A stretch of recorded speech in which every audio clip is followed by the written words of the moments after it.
Welcome back. If you've just joined us, you're watching the news at 10 on Channels Television, coming to you live from Lagos. A reminder of our top stories. Lagos High Court orders remand of Danish man who allegedly killed his Nigerian wife and daughter in prison. Senator representing Kogi East in the National Assembly, Atai Aidoko, removed over faulty nomination. Another look at the incessant clashes between farmers and herdsmen in Nigeria. We looked at how to end the crisis. And the United States hopes for a major disarmament by North Korea by 2020, following Tuesday's meeting between President Trump and Kim Jong-un.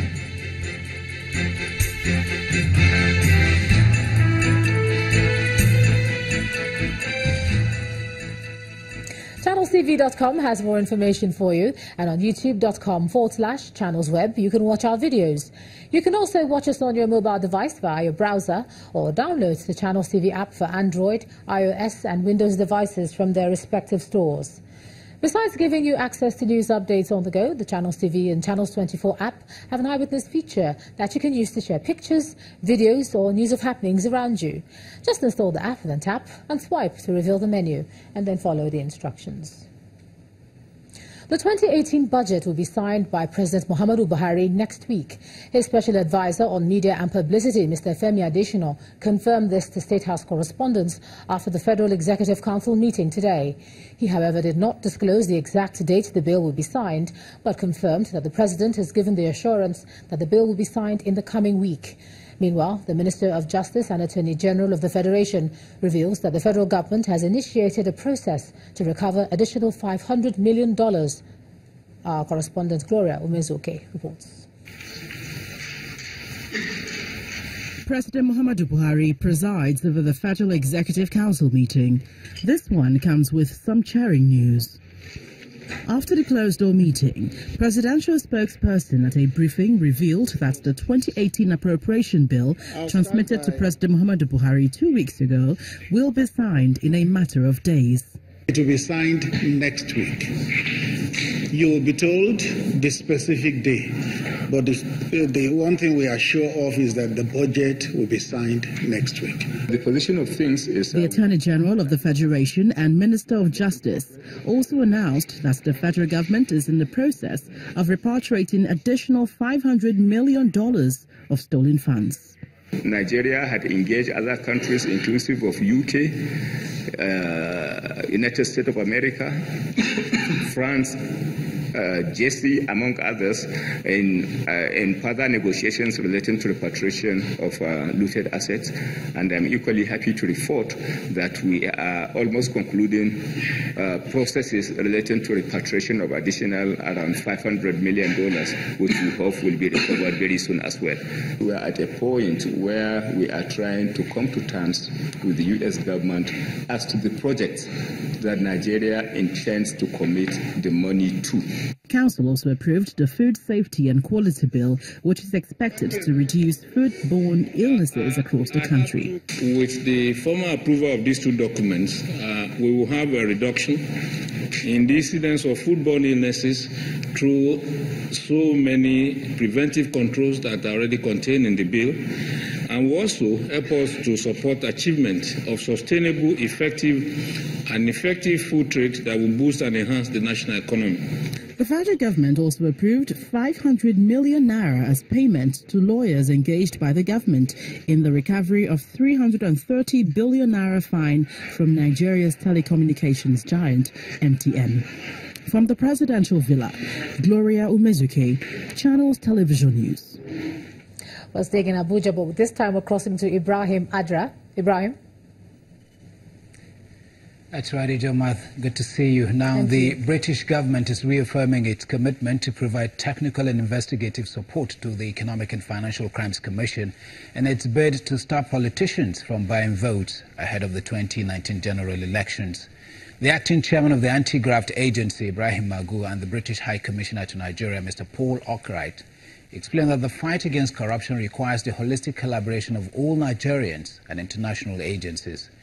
Mr. Magu, however, promised to remain apolitical in his fight against corruption as he cautions politicians against the buying of votes during the 2019 general elections. We've had a very useful discussion about a number of subjects, some of them operational.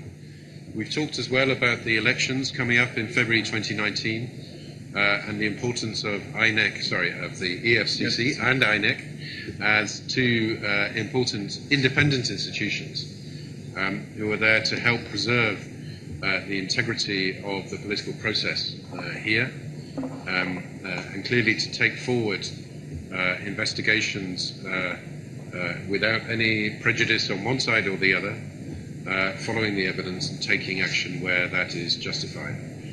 So I'm very pleased to hear your assurance that that is indeed how you're going to continue, as you have already continued your approach here in the FCC.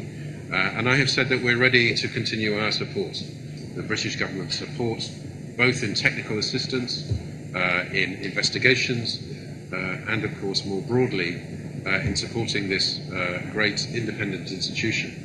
We continue to work with stakeholders like the INEC. We have an agreement. We are about signing an MOU just to ensure non-interference and free and fair election in this country.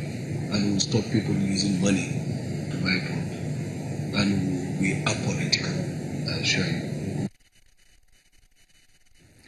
Still on the 2019 elections, as the polls draw nearer, young people have been advised to focus on the issues of national development as opposed to religious and tribal sentiments. The advice was given at a forum organized for young religious and political leaders in Abuja.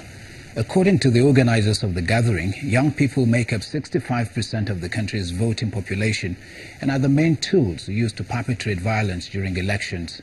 However, if these numbers are well harnessed and used to insist on accountability from leaders, Nigeria could see a turnaround for the better. Kayla Megwa reports. Seated here are members of civil society organizations, young political aspirants, representatives of political parties, and youth leaders of various religious organizations. They are united in one goal: ensuring that as young people vote in the 2019 elections in Nigeria, foremost on their minds should be issues of national development and not religious or tribal sentiments. For us at IRA, we want to continue this discussion, especially as we look toward elections, and especially as we look toward 2019. As Muslims and Christians, as politicians, as civil society actors, we'll put aside these differences and put for once that we're humans before anything else. As the discussion commenced, the youth leaders of Muslim and Christian organizations spoke on the dichotomy between religion and politics. People begin to say there is a mark of difference between politics and religion. I strongly disagree with this. Religion for everybody, whether you're an atheist, whether you're a Christian, whether you're a Jew, a Muslim or whatever, that is your way of life. And your way of life should determine what you do. The foundation of Christianity is from the book of John chapter 3 verse 16. And that verse is not particular about Christians. The verse is particular about humanity. God loves everybody.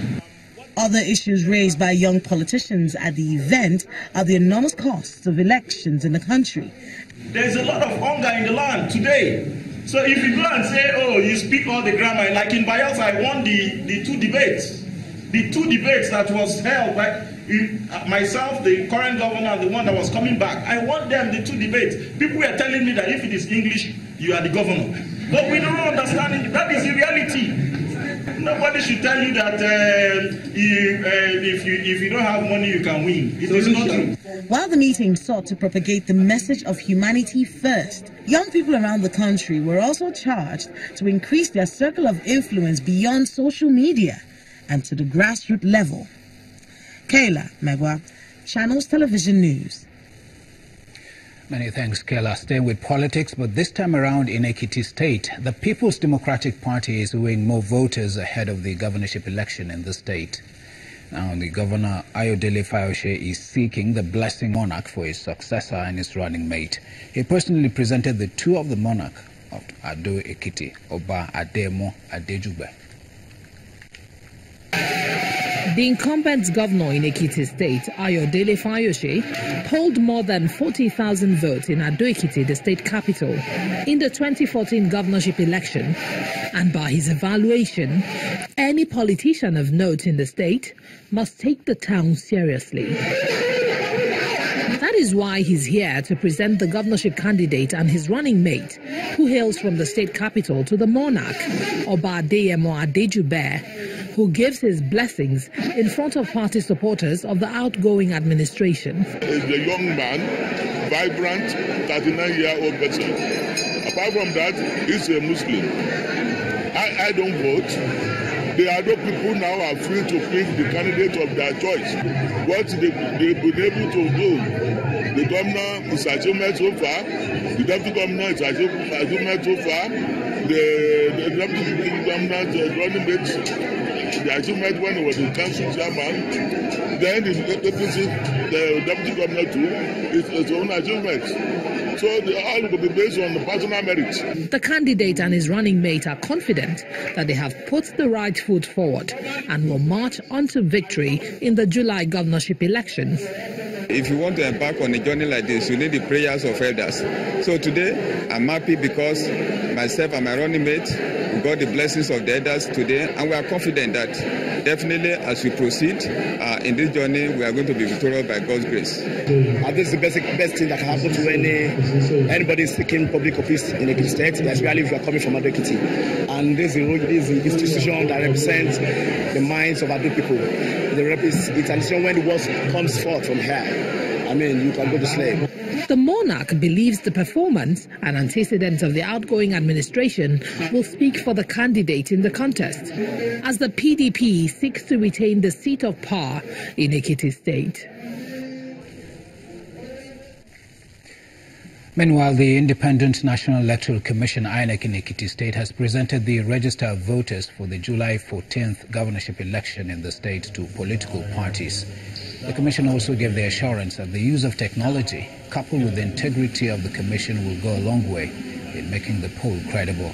35 political parties will be participating in the poll, while 563,051 voters who have collected their voter cards will determine who the next governor of Ekiti State will be.